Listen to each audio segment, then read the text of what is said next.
Is everybody doing? L.A. Kendrick with Miller, tell him about it. Would you dare? This is a good one. All right, you guys. You know how we do it. Everything cryptid, supernatural, extraterrestrial, ultra dimensional. Everything you used to imagine as a kid, you come here and reimagine it without being judged too harshly. And we're just gonna speculate on the what ifs. One shot, one take. We don't get paid for doing this. We're just trying to share information because I do a lot of traveling and I go to these spots at the request of some of you guys. You know what? And I would say I said over 90% of them has always yielded some kind of weird aspect and proven that a lot of this stuff that we're talking about on this channel is actually factual things that you can put your hands on, so to speak. But I just did a recent video podcast with exposing the strange with David Wolf. Great podcast. I was a little tired when I started and I did it, but you know what? I got through it. And there's a lot of important information that came out in that, some of my adventures that I have experienced, and some of you subs that followed me. I'm doing this live today simply because it's becoming difficult to do these live streams or just get any information out, and I'm just really crunching for time. So yeah, I'm gonna do it this way. Hopefully I can get this done and get this out to you and make sure that I'm creating content, okay? Like I say, it's been a while since I've done one of these, and yeah, that's where we're at. So with that being said, also, don't forget to get my recent horror novel, Demon Streamer, all right? Great piece of work. Again, this stuff wouldn't be possible without you guys, so I put as much information and content out as I possibly can, whether it be fitness or whether it be this aspect, okay? So you guys make sure that you like, share, comment, and subscribe, right? But today we're going to talk about my man Richard Dolan. He did a show on 12/10/2018 with Dr. David Jacobs, and he says this planet will be theirs. This is talking about hybrids. All right, that's something that you can probably relate to because you've probably seen some odd characters around you at your workplace, prior workplaces, restaurants, family members, random people on the street. You've probably seen all of these things, right? But didn't give a bleep what they could possibly be. You just thought out they're just odd people. But it's a whole lot of odd going around. So what I'm going to do is fair use YouTube, and in the event of time constraints, right? I'm going to make sure that that I pause every now and then. I'm going to try to skip ahead and make sure that you guys get the gist of what he's talking about. But it's really creepy, and it harkens to some stuff that I've seen, TV shows and movies, right? So apparently someone else has had the same idea that Dr. Jacobs has had. Without further ado, the party don't start till you walk in. And now that you're here, let's begin.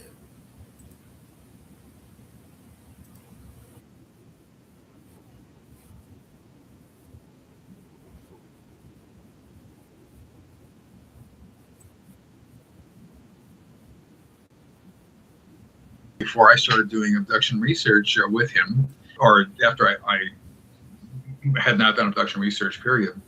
But he called me up one day and he told me that he said, you know, this woman is Carol or whatever her name was. And I said, yeah, I know Carol, yeah. And he said, well, she was on board this UFO, and this is about 1980, let's see, 84 or something like that. Okay. So she's in this UFO. They brought her over and they showed her a baby. I said, a baby? What do you? What? Mm-hmm. He said, yeah, it was a baby. And it was a weird looking baby. It was weird. It looked like a combination between humans and aliens. It was like a hybrid. that was the first time ever spoken on Earth, that word hybrid, in relation to these aliens. And I remember thinking to myself, this is the most bizarre thing I've ever heard. This is so crazy. Why would they do that? And then he said, well, they wanted her to feed the baby. And I said, feed the baby? Does she tell them that she can't feed the baby? She's not lactating? There's no, that can't be done.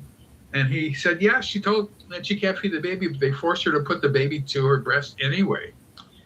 I thought at that time, we will never understand alien minds, because it's not, there's something wrong here when everything is sort of fake, and they want to put the baby to her breast, but there's no milk. There's something else going on here that makes no sense. We'll never be able to understand them.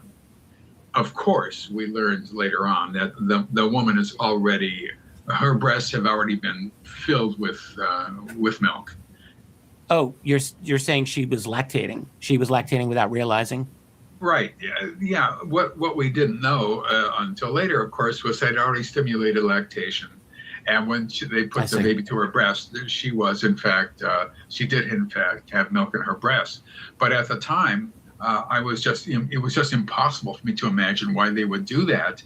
Now we know, of course, that it's hybrids. It's all hybrids. Right. And this is a hybridization project. Right. And this gets me into asking, because these hybrids, in your research, they're all raised on board the craft. They are raised. This is one of the oddest but most fascinating things about your research to me, is the nature of some of these hybrids. They have zero social skills. They are it almost seems incapable of operating a normal kitchen, for example. They don't know how to get food out of a refrigerator, for God's sake. They don't know how to cook on a stove. They don't know how to do the most basic things that we would consider normal.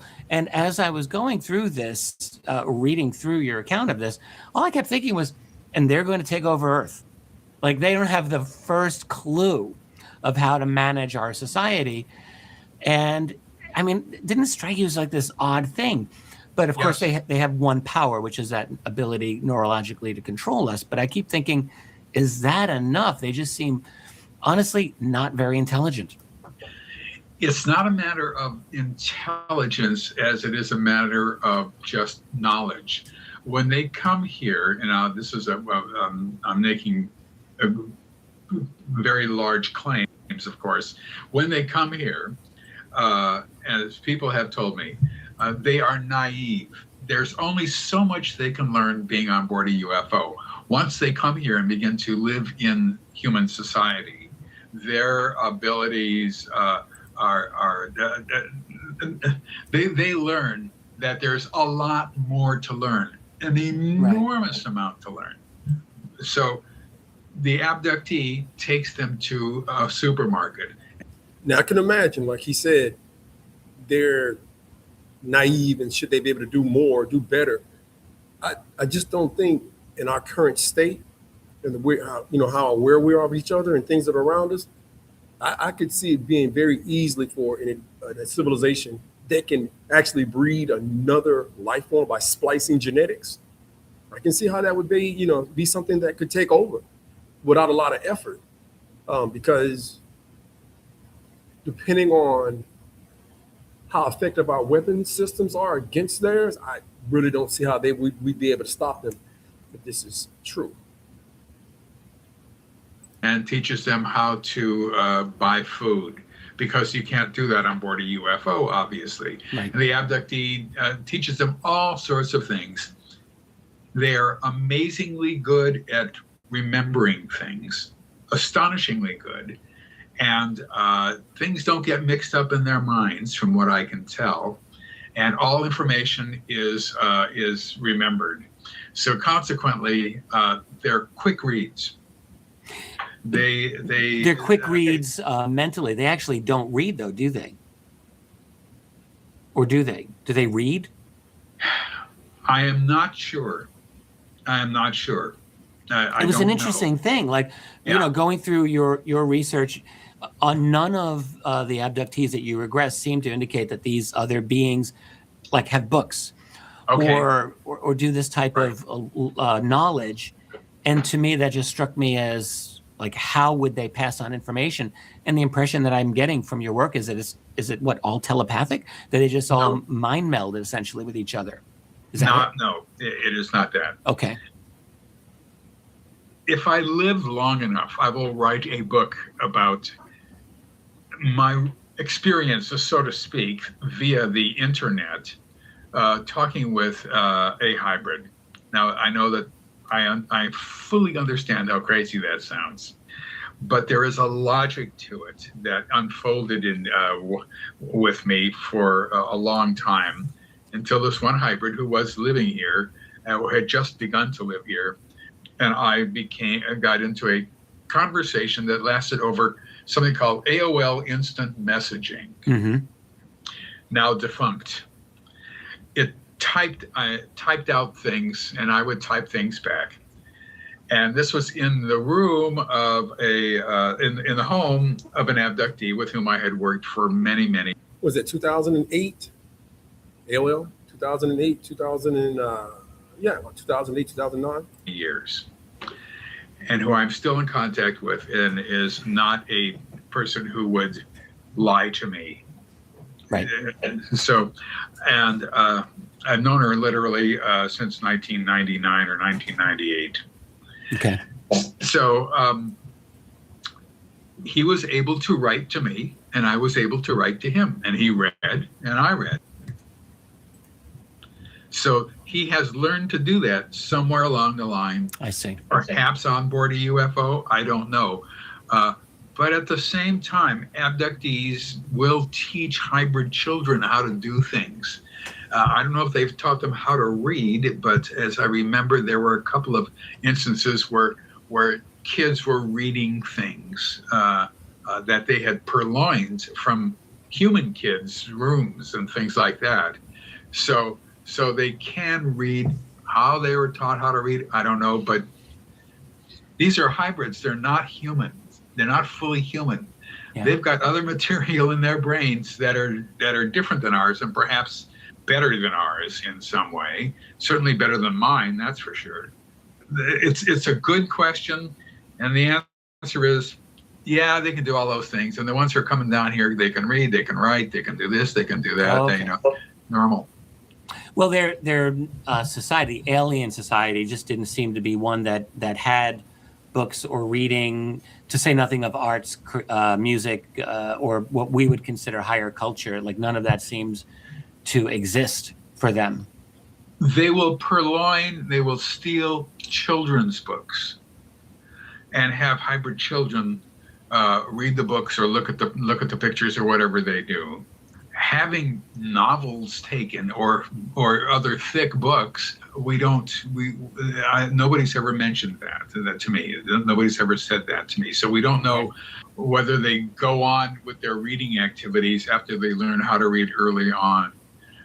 Learn how to read English, that is. I would imagine in France it would be French or whatever, German or whatever. And the other thing is, well, they not only did they not seem to have like a reading culture, but I would think, if I were an alien looking to infiltrate human society, I would at least have TV on board, or even like YouTube today, something where I could observe them through their video culture. But when these hybrids at least first come down to the planet, according to the abductees, they have no knowledge of anything, and I found that actually astonishing.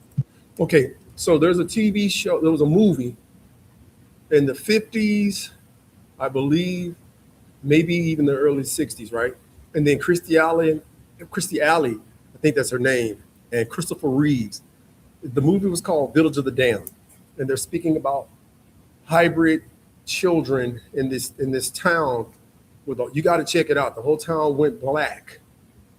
Pretty much, essentially, when I say black, it's just the whole town pretty much passed out. And when the citizens woke up, a lot of the women were pregnant. Even the women that were infertile, they ended up being pregnant as well. So a lot of it was wild. It was a great movie. So this is kind of on that same line. Yeah, to me.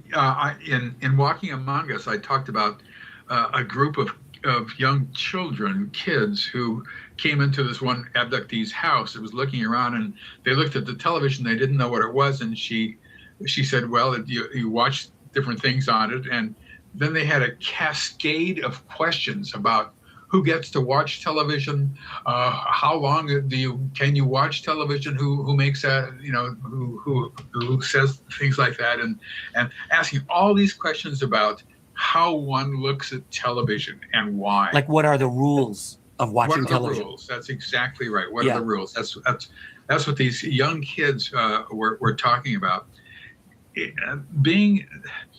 We're not talking about full-fledged humans. That's for sure. And their brains are different than ours. I don't know whether they have the emotions that we have, but I do know that they have the information hidden areas in their brains that we may not have, that they can do and say an awful lot of things that we can't do. I wish I knew more about their brains, but I do know that they can control us and we cannot control them, and they can do it from not a great distance, but from a distance, from a few feet away, from 6 feet away or something like that, maybe. And that control that's a bad one. That's Well, I think what makes it the worst is that these hybrids, if nothing else, seem like the contemporary definition of a psychopath. They don't seem to have the kind of emotions or empathy for other people that most human beings have. They seem to be skilled at faking their way through human society, like faking the human emotions necessary to get by. Is that what you've seen yourself? Yes, I will. And now I'll tell you and your audience a story that was told to me. This story is, I'm gonna skip ahead a little bit because this story is talking about a man and a woman. They're supposed to be husband and wife from his description, and they're not understanding what rice is. And there was this nice function. They were at this nice function and they were talking about rice and not understanding what rice was exactly. But again, I'm trying to make sure that I get this in. Rice souffle, a platter of rice souffle. Yes. And the guy sitting next to my friend said, "Well, that's rice souffle." And she, the wife, said, "Well, what is that?" "Well, it's a mixture," he said, "of eggs and flour and rice and this and that." And then she said, "But what's that?" Pointing more to it and more to it. And then everybody realized she was pointing at the rice. She'd Wow. never seen rice before, and neither had her husband, who just sat there and listened, as opposed to elbowing her and saying, "What the hell's the matter with you? It's rice." Yeah, exactly. She called me up to tell me that this story that had happened to her after 8 or 10 years of not talking to me, but she knew something was different here, that could not possibly have happened. Rice is probably the most eaten food in the world. You cannot grow up in America and not know what rice is. That is just not possible. Yeah, agreed. But well, actually, one thing that you pointed out, at least toward the end of Walking Among Us, is that this, incredible lack of knowledge that many of these hybrids and hubrids, as you have called them, have had, seem to be overcoming it. So they seem to be getting to a point now in our own time that they're getting up to speed. So maybe there's going to be less and less of that, and that they are more and more fully integrating themselves into human society. Well, you're talking about two different things. You're talking about integration, Right. and growing numbers of these beings coming down. And then you're talking about, at the same time, how they're learning while they're here, when they're finally. Now, see, that's the part that gets me. Okay, so they're learning, as he says, and it's wild, considering how long have they been here, how much have they learned, what part of our society have they mastered? See, so many questions in this scenario. How many basic functions or important functions have they mastered? How much have they infiltrated law enforcement, federal agencies? How many, and what? Right? Because the agenda's got to be. This has got to be a massive agenda. It's got to be. Here. Okay. But you know, you have to remember this is a global phenomenon. So they're getting the same data, in other words, from all over. It's everywhere. It's this one large group of beings out there in the atmosphere somewhere, and this is a serious situation. Here, can you talk about what is this change? You got this this phrase from a number of your folks. What can you say about this? Well, one of my books, people began to tell me that the aliens were telling them that soon there was going to be a change. The change was coming. Everybody was going to know his place. It was going to be wonderful. The change is coming. The change will be. And I always wondered what the Sounds like a takeover to me. Subtle, or maybe aggressive. Sounds like a takeover to me. change was. And I would ask abductees, well, what is the change? They must have told you what the change is going to be. Nobody knew. Oh, and if you think if this were psychological, well, everybody would know, and it might be different for every person, but they would say, well, the change is when this, that, whatever. But nobody knew. So, and let me just say also that nobody was aware that other people were saying that, obviously. When I began to understand that these aliens were now coming down to Earth and beginning to live here, then I began to realize that the change was that this was, in fact, a takeover situation, and that the change for these aliens was that the Earth would be changed because they would then be in control. That's my best guess. And they would be living here, and they couldn't care less about the ones who are normal humans. They've got their own humans that they've been making, so to speak. But whatever it is, this planet will be theirs, I think. That's my best guess. They've been doing this for a long time. There's a reason for it. Imagine hijacking that kind of infrastructure. It's like ready-made for them. They've got the neurological control, and if you put them in, strategic places within global society, they actually could have the capability to control even beyond their neurological limitations of power. You know what I mean?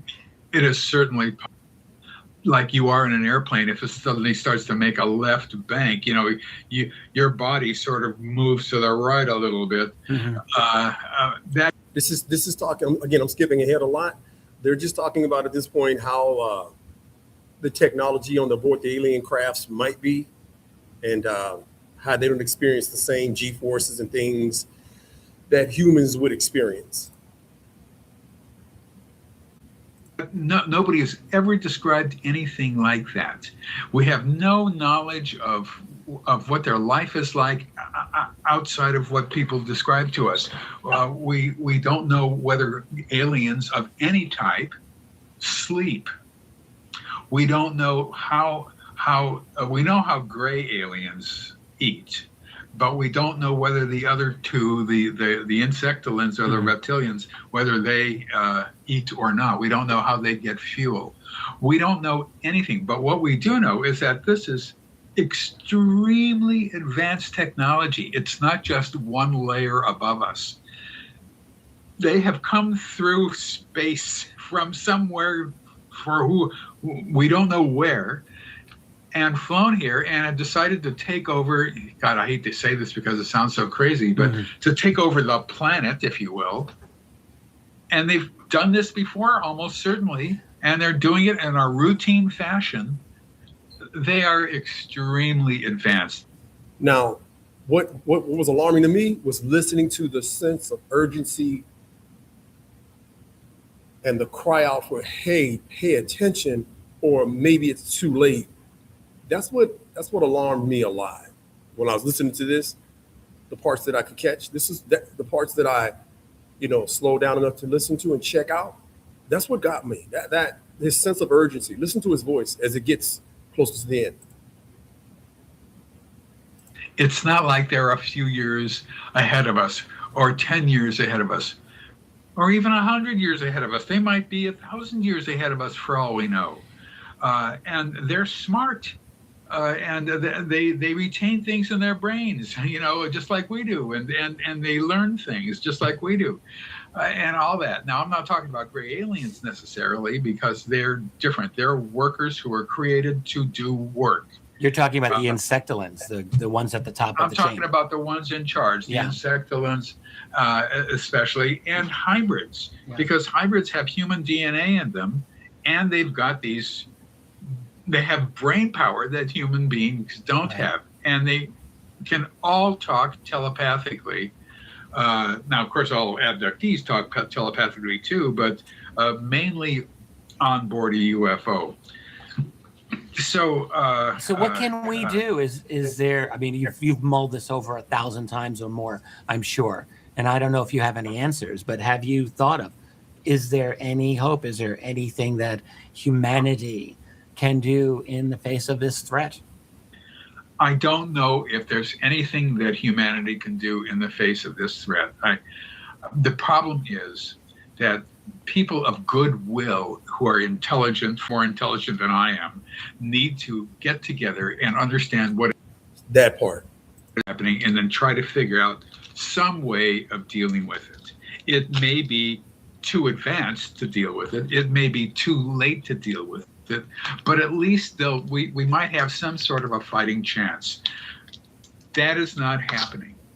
As you know, there's an ongoing study of UFOs, and Luis Elizondo, I guess is his name, has been going around to different UFO conferences and talking about what's going on there. Mm-hmm. And what the group is doing is primarily trying to see whether UFOs are real, as if this were 1947. Exactly. I asked Elizondo, well, have you been doing any research into the abduction phenomenon?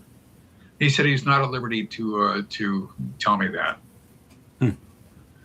So they may be doing something, but it's small potatoes. It's tiny. What they should be doing is contacting me, for example, who spent my most of my life studying UFOs and abductions, and Yvonne Smith and others who do this kind of great and debriefing us in terms of what we found and all the rest of that stuff. And they would start doing abduction research also, because that is the only way you can get inside a UFO, period. You can't get inside it. They're studying the outside shells of objects. They're not studying what's going on inside. Inside is the important part. So they would then start doing hypnosis with abductees, and they would realize the import of this, and there would be thousands of them doing abduction research now as we speak. And we would know it, because abductees would eventually tell us. That has not happened. It is not happening. They're still trying to figure out whether UFOs are real. This is nonsensical. It is beyond stupid. It's criminal. Yeah, really, the only That truth right there. hope would be worldwide wake up right now or yesterday or last week and move in a coordinated effort to understand and then hopefully deal with this challenge. That's never happened with our society, with the world. We're still in this little fairy tale of UFOs. Are they real? Are they not here? Are we alone in the universe? Like these first grade level questions that just keep us spinning around in circles, unfortunately. That is exactly correct. It makes me angry. It's just, it's just craziness. It's absolute craziness. This is a global phenomenon. People around the world are reporting the same things. They're seeing the same things as they have always seen them for decades and decades and decades. And now they're saying the same thing. Now, here's another way of looking at this. Supposing none of this is true. Hmm. Supposing there aren't no aliens up there who are kidnapping people. And yet, all around the world, people are saying the same things about the abduction phenomenon. And it's happening to them. And it's not happening. If that's the case, then we have stumbled on one of the most important aspects of human mentality, so to speak. Psychological aberrations. Right. Around the world, all saying the same things with these same psychological aberrations and not knowing that other people are saying the same things. Right.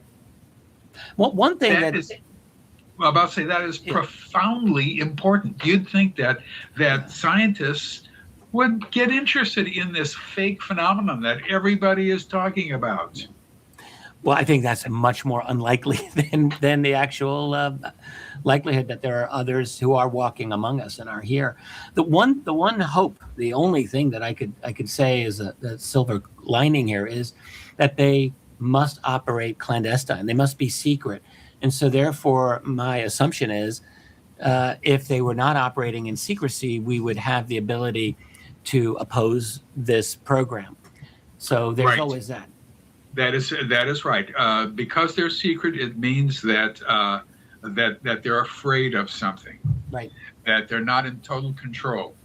That there's something else that they want to. They can't let us know about it because it's a weakness of theirs. There's a weakness there. We don't know what the weakness is. We don't know if we could ever stop it. That's for sure. But we don't have enough super intelligent people to get together by the hundreds, if not the thousands around the world and try to figure out what can we do about this phenomenon. And as long as they're secret and as long as nobody knows, then they're pretty free. But the point is that there has to be some sort of weakness there. Yes. Because they are secrets. Well, David, I really appreciate your time on this. And I know your time is very valuable, but I'm very grateful that we've had this hour to talk about your important research. I hope that you're actually able to follow up with that last book that you were talking about, which is some of the nature of these beings going a little bit further. I've been trying to write a book about how to do hypnosis with abductees, which I will release to the public in some way or another. When I finish that thing, which I hope I can do, I've been saying this for 10 years now, which I think I'll do by next week. Then I will write this book about my own interrelationship via Skype, essentially, with hybrids and how this came about, knowing full well that I might have been part of some sort of a horrendous trick from a very good friend of mine who I've known for 20 years and who would never, ever do anything like that. But I'll let people decide one way or the other. It's interesting no matter what. Indeed, it would be. Then I should be about 100 years old by that time. So that time, and then I'll just retire then. David, thank you so very much. Thanks, Richard. I appreciate it. Well, there you have it. See, that's the part there. That's the part there. Wow. That's crazy to me. That's the part there, right? That's the creepy part, all right? So where are we? How do we navigate around this? If this is true, if only 5% of what he just said is true, how do we navigate around that? Man. This is if this doesn't make you give pause, right? I don't really know what will. And again, we're really literally just here, just to speculate. But again, the things that I've seen in the interview that I just did, you guys go check it out. It's called ETS Exposing the Strange. Go check that out. Did an interview with David Wolf, great interview, and we're talking about things that I saw. And I saw all of them in one spot, one time, right? So you guys, you know what? Just open your mind up a little bit. I'm not saying this is or this isn't. I know what I've seen. I'm not trying to convince you. I'm just telling you what I've seen. I have evidence that I've shown on my channel to the effect of these things being all over the place in multiple areas. So you guys, man, there's something going on, and we'll probably never get it till it's too late. All right. Stay physically fit. Keep your mind sharp. Keep your mind ready, because you just don't know. Right. Crazy as it sounds, this is a crazy universe. Would you dare want to be caught out there with a hybrid, not knowing what it is? Would you want to take that chance? Also, I'm gonna close it up. I'm gonna close it out. Y'all know how we do. Make sure that you check the dark recesses of your home, the dark closets, the dark corners. Make sure that if you work late at night or into the wee hours of the morning, make sure that you guys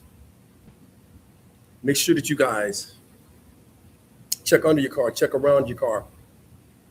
Be mindful of your surroundings and check the area around you, because you never know if there's a hybrid waiting in the dark to make you a story. All right. And this has been L.A. Kendrick with another tale from the vault of Would You Dare? And until next time, you guys, be safe.